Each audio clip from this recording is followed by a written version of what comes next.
नमस्कार म्हणजे सर्वांचं स्वागत आहे पुन्हा एकदा आपल्या ब्लॉगमध्ये. तर भरपूर जणांना प्रश्न पडला असेल. आता तर गावीच आहे, होऊ शकतं गावाकडे आपलं फणसाचं झाड वगैरे पाठी, त्यानंतर इकडे काजूची झाडं वगैरे आहेत, पाठी आंबासुद्धा आहे. आंब्यालासुद्धा मोर बऱ्यापैकी आलेला आहे, पण काय म्हणू काळा पडत चाललं आहे थोडा. तर आता गावी आलो आहे.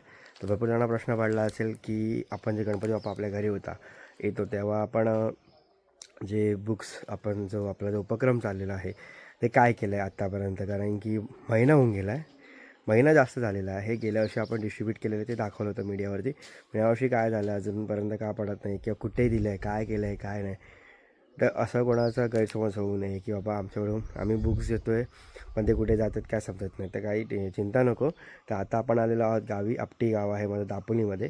आणि यावर्षीपासून आपण असं नियोजन केलेलं आहे की जे गणपती बाप्पाच्या दर्शनासाठी येताना जे बुक्स आणि पेन वगैरे येणार, पेन्सिल्स वगैरे येतील, जे काय असेल ते आपण गावाकडच्या मुलांना, इथे जी गावाकडची मुलं आहेत त्यांना आपण देणार आहोत. आणि बघायला गेलं तर आपल्या मुंबईतल्या शाळेमध्ये आम्ही सुद्धा शिकलो, तर एका वर्गामध्ये मोस्ट ऑफ दी 60 ते 70 मुलांचा पट असायचा, मुलं असायची एका वर्गामध्ये. पण इथे आल्या तुम्हाला बघायला भेटलं की अखंड शाळेमध्ये 1ली ते 7वी या अखंड शाळेमध्ये फक्त 30 मुलं आहेत. म्हणजे खरोखर आता हे काय कॅल्क्युलेशन्स आमचं बसत नव्हतं की एवढी कमी मुलं कशी काय. तर 7वीपर्यंत शाळा आहे. 7वीनंतरची पुढे मुलं दुसऱ्या शाळेत जातात, गावाच्या बाहेर शाळा आहे तिकडे जातात. तर संख्यासुद्धा कमी आहे. आणि बघू आता जसे गावातली लोकं अशी, कोकण सोडून आता लोकांना मुंबई पुण्याकडे जायचं आहे, त्याच्यामुळे गावात काय राहायला बघत नाही. त्याच्यामुळे गावातल्या शाळेच्यासुद्धा पटसंख्या कमी आलेली आहे. तर नो टेन्शन, त्याच्यावरती बोलू पुढच्या एका ब्लॉगमध्ये, मोठ्या ब्लॉगमध्ये. तर सध्या तरी आता आपण शाळेत जाऊया. आणि गावाकडची शाळा भरपूर दिसत, जसं की मी मराठी शाळा शिकलेला मुलगा आहे, त्याच्यामुळे आम्हाला माहिती आहे की गावची शाळा म्हणजे आमची शाळासुद्धा बैठी शाळा होती, मस्त मराठी शाळा होती. भांडूपमध्ये कांजूरबागमध्ये डॉक्टर दत्तासाहेब माध्यमिक विद्यालय, मराठी माध्यमिक विद्यालय होती आणि तिथे आम्ही शिकलेलो आहोत. तर चला आता जाऊया आपल्या मराठी शाळेमध्ये गावाकडच्या आणि भेटूया तिथल्या मुलांना, गुरुजींना आणि संवाद साधूया थोडासा. आणि नक्कीच ही संकल्पना तुम्हालासुद्धा आवडली असेल. त्यांचे विचार विनिमय काय आहे ते नक्की ऐकून घेऊया. चला तर लास्टपर्यंत हा व्हिडिओ नक्की पहा.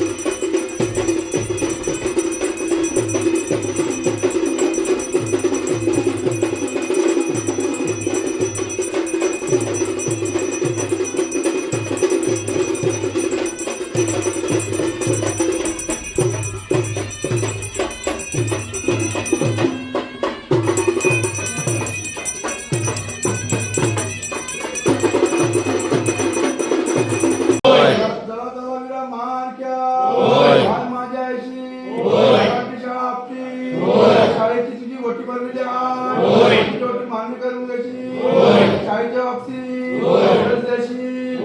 कार्यक्रमात जाती तिकडे त्यांना यश आलं पाहिजे, मुलांच्या बुद्धीत वाढ करशील, मुलांनी सगळ्या बाबतीत चांगला यश मिळवलं पाहिजे, शाळेचं नाव उज्ज्वल झाला पाहिजे, सगळ्या मुलांना सुखाने सांभाळशील, शाळेच्या मग अडचणी असतील बाजूला करशील, सुखाने सांभाळशील, मागणी करून घेशील.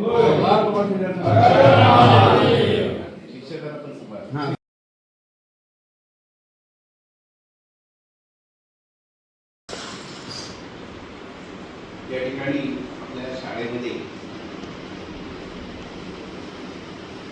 मुंबईचे रहिवासी, वास्तविक आता आपल्या आपटीमधलेच ते ग्रामस्थ आहेत आणि कामधंद्यानिमित्त ते मुंबईमध्ये रहिवास करतात, तिथे वास्तव्य करतात. श्री नारायणबाई आणि त्यांचे सुपुत्र ओंकारबाई यांनी एक उत्स्फूर्त अशी चांगली संकल्पना मांडून एक समाजामध्ये वेगळाच पैलू आपल्या सर्वांसमोर ठेवलेला आहे.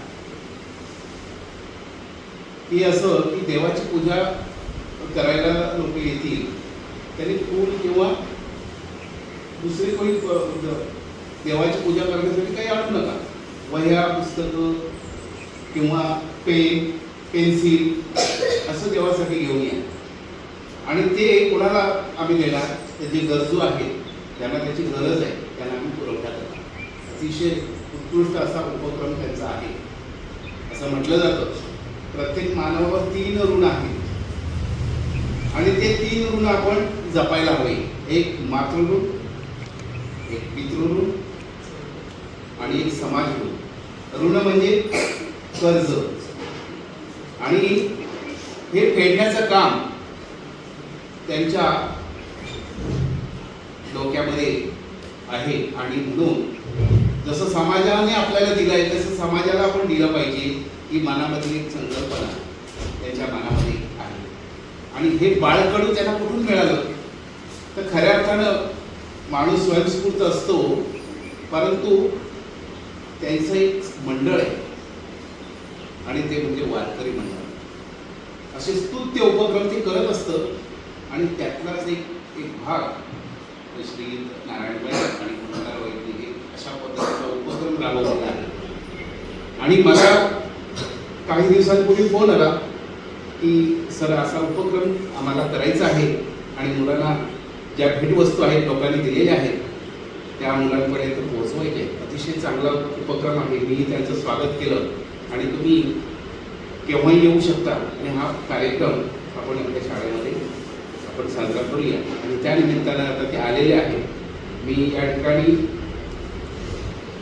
नारायणबाई ओंकारबाई आणि त्यांच्या समवेत आलेले जे वारकरी संप्रदायाचे आणि अन्य ठिकाणी वेगवेगळ्या स्तरावर सामाजिक उपक्रम राबवत असतात.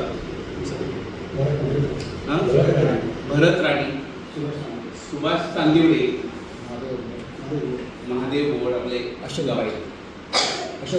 अशोकबाई, अतिशय चांगली मंडळी. आणि आपल्याला अशा पद्धतीने त्यांची ओळख होते. माणसांची ओळख चांगल्या अशा गुणांनी होते. आणि म्हणून असं म्हटलं जातं गुन्हा हा सर्वत्र पूज्यते पितृवंशो निरत. आपण जे काही करू आणि त्याचं एक आवर्तन तयार होतं आणि समाजामध्ये एक आदर्श निर्माण होतो. आणि म्हणून या ठिकाणी मी त्यांचं स्वागत आपल्या शाळेच्या वतीनं करण्याचं मी आमच्या शाळेतील ज्येष्ठ शिक्षिका गांधी मॅडम यांना विनंती करतो की या ठिकाणी नारायणबाई ओंकारबाई यांचं आपण स्वागत करावं.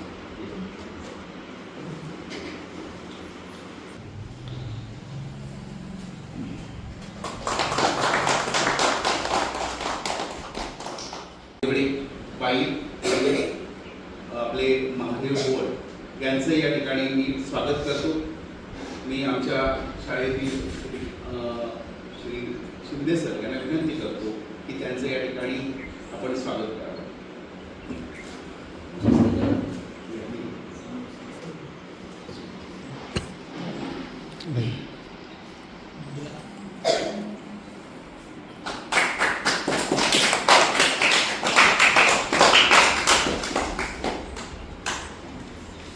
की माणूस कुठल्याही स्तरावर गेला, उंच गेला की त्याला आपल्या मातेची आठवण. ही शाळा ही एक प्रकारे माता आहे. हे घडवण्याचं काम, चांगले माणसं घडवण्याचं काम या शाळेने केलेलं आहे. आलेली ही जी पाहुणी मंडळी आहेत यांनी आपल्या गुरुजनांचा उल्लेख केला आणि आम्हाला सर्व अभिमानानं आमची छाती भरून आली. आम्हाला खूप आनंद वाटला की या ठिकाणी आपल्या शिक्षकांबद्दल त्यांना एक अभिमान वाटतो. त्यांचे ऋण आहेत आपल्यावर, त्याची त्यांना जाणीव आहे आणि शाळेबद्दल ओढ आहे. या मातीचा गंध त्यांना अजून आठवतोय आणि म्हणून या ठिकाणी बरोबर ही मंडळी श्रेष्ठ अशी मी म्हणेन. आणि म्हणून या ठिकाणी त्यांचं पुनश्च एकदा स्वागत.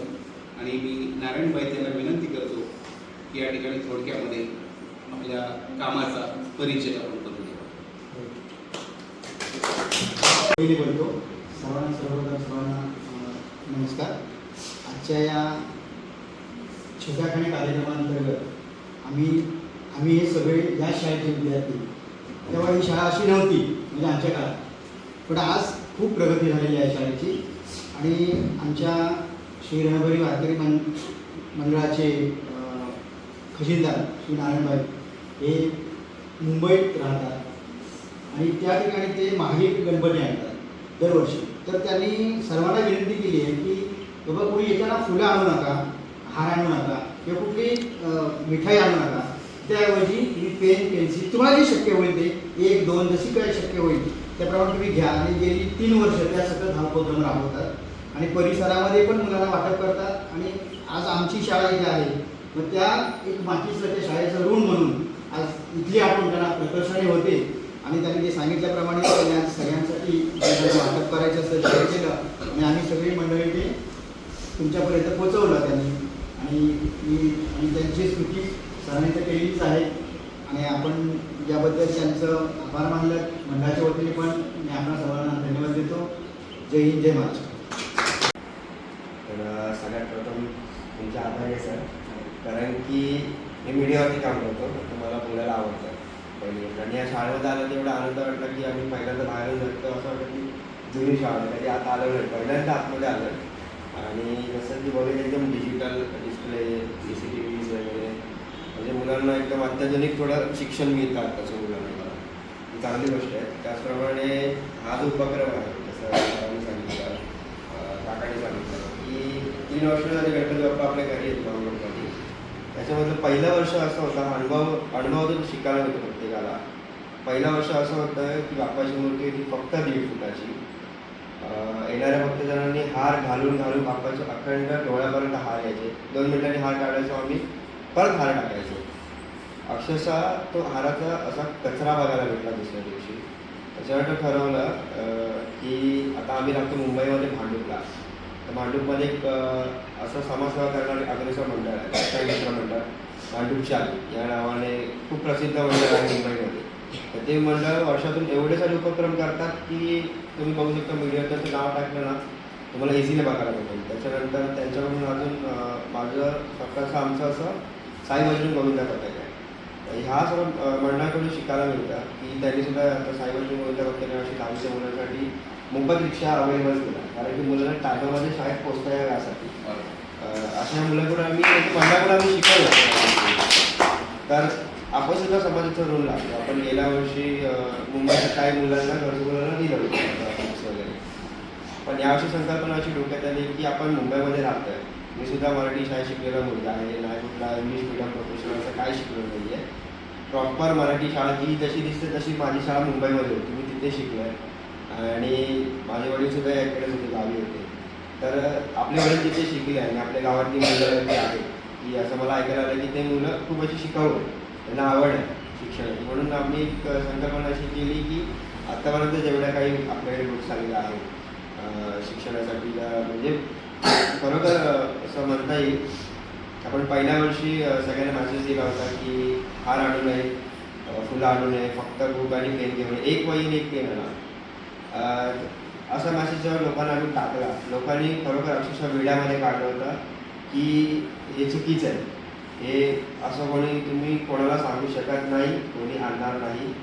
पहिल्या वर्षी जो प्रतिसाद होता तो दुसऱ्या वर्षीसुद्धा मला भेटला आणि अक्षरशः लोकांनी म्हणजे सॅल्यूट केलं की नाही तुम्ही जे करताय ते बरोबर आहे. आणि त्याचप्रमाणे यावर्षीसुद्धा एक असा अनुभव आला मुंबईतील, तुम्हाला मुंबईतील गणपती माहिती आहेत का सगळ्यांना? लालबागचा राजा वगैरे माहिती आहे? लालबागचा राजा ना माहिती? लालबागचा राजा माहिती आहे ना, ऐकून माहिती आहे ना. तसं मुंबईमध्ये एक फेमस गणपती बाप्पा आहे तेजूकाय म्हणून, तेजूकायचा राजा. हां, तर त्या मंडळाचं सुद्धा एक सदस्य किंवा सभासद म्हणू शकता. ते सुद्धा डिजिटल कामं करतो मीडियावरती. त्यांनी सुद्धा आपली संकल्पना बघितली. त्यांच्या लोकसुद्धा हाच विचार आला की आपण सुद्धा आता हेच केलं पाहिजे. म्हणजे आपल्याकडून कोण ना कोणतरी शिकत असतं. आपल्याला म्हणजे कोणी वेड्यात काढलं ते वेड्यात लावून होतं. आपण जे करतो ते नेहमी बरोबर असतं. तर अशा प्रकारे आम्ही आता सर्व बुक्स कलेक्ट केल्या आणि म्हटलं गावच्या मुलांना तुम्हाला द्यावं. सरांनी सांगितली आम्हाला पाठवायची संख्या फक्त 30 आहे. आता 30 मुलं अख्ख्या आम्हाला वाटलं फक्त एका वर्गामध्ये असतील, तर कारण की अख्ख्या शाळेमध्ये मिळून फक्त 30 मुलं आहेत. तर 30 मुलांसाठी आम्ही तेवढ्या कॅपेबल बुक लागलेले आहेत आणि मला असं वाटतं की तुम्ही त्याचा उपयोग कराल आणि नक्कीच अभ्यास जोरदार कराल काय? आवाज ना नक्कीच. आणि असं कोणी असं वाटून घेऊ नका की मला high quality low quality books भेटले वगैरे, कारण की ह्या वस्तू आपण स्वतः खरेदी नाही केलेल्या आहेत. तर काही कलाकार मित्र आहेत, काही मंडळातील मुलं आहेत, जे येणारे वक्तव्य होते त्यांनी सगळ्यांनी आणलेले बुक्स आहेत त्यांनी प्रत्येकाने प्रत्येकाच्या ऐपतीप्रमाणे आणलेले आहेत. त्याच्यामुळे सगळं असं मिक्स आहे. त्यात अजून काय काय आहे, ड्रॉइंगसाठी सुद्धा सामान आहे, पेन्सिल्ससाठी बुक आहे, पेन्सिलचं बुक आहे. तर आमचं हेच आहे की आम्ही दरवर्षी जसं यावर्षी आलं आता कंटिन्युअसली आम्ही प्रत्येक वर्षी आपल्या गावातील मुलांना हे सगळं आम्ही डिस्ट्रीब्यूट करू आणि नक्कीच आपल्या या मुलांना हा सगळं फायदा मिळेल. आणि पुन्हा एकदा मी सर तुमचे आम्ही सर्वांचे आभार मानतो की तुम्ही आम्हाला म्हणजे अक्षरशः याच्या आधी आम्ही बाहेर जेव्हा कॉन्टॅक्ट केला की मुलांना देण्यासाठी जे मोठे मोठे अनाथ आश्रम किंवा काय म्हणतात ते संस्था वगैरे असतात त्यांना आम्ही कॉन्टॅक्ट केला तर त्यांनी आमच्याकडे डिमांड अशी केली कॉलवरती की तुम्ही बुक्स देता तर द्या पण त्याच्यासोबत काहीतरी फंडसुद्धा द्या आम्हाला. आणि फंड आम्ही देऊ शकतो, फंडची अपेक्षा जास्त होती. त्याचप्रमाणे तुम्ही जे काय म्हणतो गहू तांदूळ असं काही असेल तर द्या. पण ॲक्च्युली जर एखादा डोनेटर असेल सुद्धा जो काय डोनेट करतो आहे ते तर ते स्वखुशीने घ्यायला पाहिजे होतं. पण असं सगळं नाही करता असा विषय घडला. त्याच्यामुळे आम्ही आता ठरवलं की आपल्या गावातील मराठी शाळा जी आहे 1ली ते 7वी शाळेत आहे त्या शाळेतील दरवर्षी किती मुलं असेल ते त्या सर्व मुलांना आमचा देण्याचा हा प्रयत्न असला आणि ती मुलंसुद्धा एकदम अशी जोशामध्ये अभ्यास करतील असं आम्हाला अपेक्षा आहे म्हणून.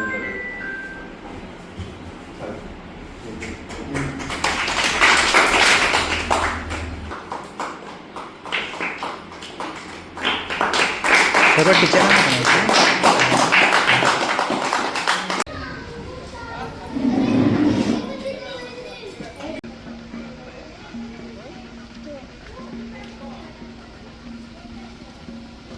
संप्रदाय या मंडळामध्ये काम करणारे श्री नारायणबाई तसेच त्यांच्या समोर असणारे श्री चांदिवडे आणि सर्व सहकारी त्यांनी आज आपल्या शाळेमध्ये आपल्या विद्यार्थ्यांसाठी त्यांनी जो उपक्रम राबवलेला होता की गणेशोत्सवानिमित्त हा आपल्या इतर साहित्यापेक्षा आपल्या शालेय उपयोगी जी साहित्य असेल तर ते साहित्य द्यावं आणि ते काय केलं जाईल ज्या ठिकाणी म्हणजे गरज असेल तर त्या ठिकाणी ते वाटप करण्यात येईल. आणि त्या अंतर्गत आज ते आपल्या शाळेमध्ये या ठिकाणी त्यांनी आपल्या शाळेची आज या ठिकाणी निवड केलेली आहे आणि त्यानिमित्त आपल्या सर्व मुलांना त्यांनी या ठिकाणी वह्या वाटप केलेले आहेत. त्या वह्या आपल्याला मिळतील. तर त्यानिमित्त सर्वप्रथम मी आपल्या शाळेकडून सर्वांचे या ठिकाणी हार्दिक आभार व्यक्त करतो. धन्यवाद.